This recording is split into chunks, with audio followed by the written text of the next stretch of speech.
Peer পদ্ধতির নির্বাচন এবং ফেসিবাদের সহযোগীদের বিচার এবং বাংলাদেশকে একটি কল্যাণ রাষ্ট্র প্রতিষ্ঠার জন্যে ইসলামের আলোকে, ইসলামের সৌন্দর্যের আলোকে বাংলাদেশকে একটি কল্যাণ রাষ্ট্র প্রতিষ্ঠার জন্যে আগামীকাল 28শে জুন শনিবার এই ঐতিহাসিক সোহরাওয়ার্দী উদ্যানে ইসলামী আন্দোলন বাংলাদেশ ঐতিহাসিক মহাসমাবেশ আয়োজন করতে যাচ্ছে। আপনারা লক্ষ্য করেছেন যে এই মহাসমাবেশের আয়োজনের কর্মযজ্ঞ চলছে। গোটা দেশে ইসলামী আন্দোলন বাংলাদেশের নেতাকর্মীদের মধ্যে বিপুল উৎসাহ উদ্দীপনা তৈরি হয়েছে, একটি অভূতপূর্ব সাড়া জেগেছে। শুধু ইসলামী আন্দোলনের নেতাকর্মীদের মধ্যেই নয়, বরং সাধারণ দেশপ্রেমিক ইসলামী শক্তির মধ্যে, ইসলামী জনতার মধ্যে একটি মহাজাগরণ আমরা লক্ষ্য করছি।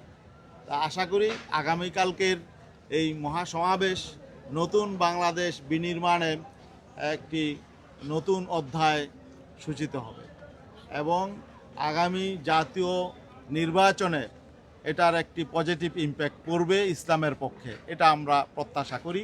তা আজকে এই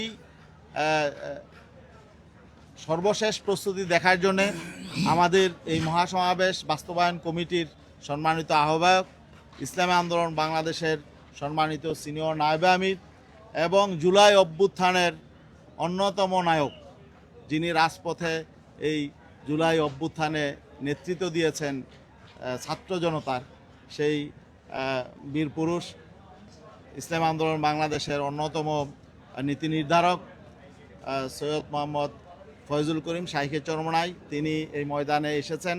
সব নায়েবে আমির, এখানে সিনিয়র নায়েবে আমির তিনি এসেছেন, সব কিছু তিনি দেখেছেন, দিক নির্দেশনা দিয়েছেন। এখানে যা কিছু আছে ইভেন্ট ম্যানেজমেন্টের যিনি দায়িত্বে আছেন আমাদের ইসলামী আন্দোলনের ভারপ্রাপ্ত সাংগঠনিক সম্পাদক শাহিদ তারিক, তার কাছ থেকে সব ব্রিফ শুনেছেন এবং যারা এখানে বিভিন্ন টেকনিশিয়ান আছেন তাদের কাছ থেকে দিক নির্দেশ শুনেছেন এবং দিক নির্দেশনা দিয়েছেন। তারপরে সারা দেশের আসলে তিনি সব জায়গায় খোঁজখবর নিচ্ছেন। বাকি সর্বশেষ পরিস্থিতি নিয়ে তিনি আজকে এখানে আপনাদের সামনে ব্রিফ করবেন এবং জনগণকে আগামীকালকে মহাসমাবেশের বিষয়ে তিনি বার্তা দিবেন। আশা করি ইনশাআল্লাহ আপনারা সাংবাদিক বন্ধুগণ আগামীকালকের মহাসমাবেশে সফল হয়, সার্থক হয়, আপনাদেরকে আমরা সহযোগী হিসাবে পাবো। ধন্যবাদ। এ পর্যায়ে কথা বলছেন নায়েবে আমির, সিনিয়র নায়েবে আমির শাইখ চরমনাই, মুফতি সৈয়দ মোহাম্মদ ফয়জুল করিম। আলহামদুলিল্লাহ, আমাদের সমাবেশের কার্যক্রম প্রায় সমাপ্তির পথে। আলহামদুলিল্লাহ, আমরা পরিদর্শন করেছি, আমরা দেখেছি স্টেজ, মাইক এবং বিভিন্ন জায়গার ব্যবস্থাপনা সবগুলি মোটামুটি সম্পন্ন হয়েছে।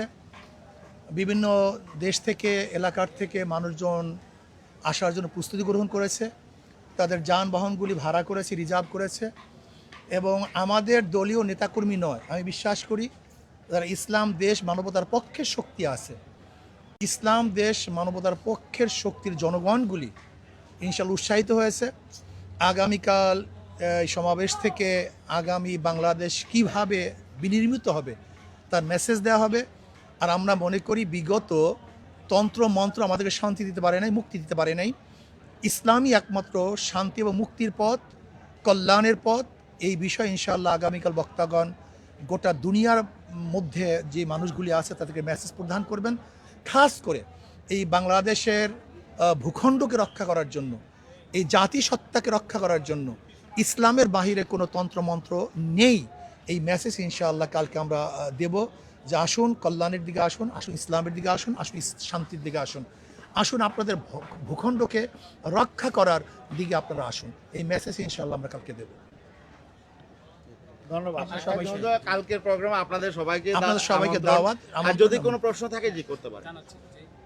যেমনটি শুনছিলাম যে কালকে সম্ভাবনা অনুকূল ইসলামী দল আপনারা যেখানে আমন্ত্রণ জানিয়েছেন, তার ভিতরে কারা কারা আসবেন এবং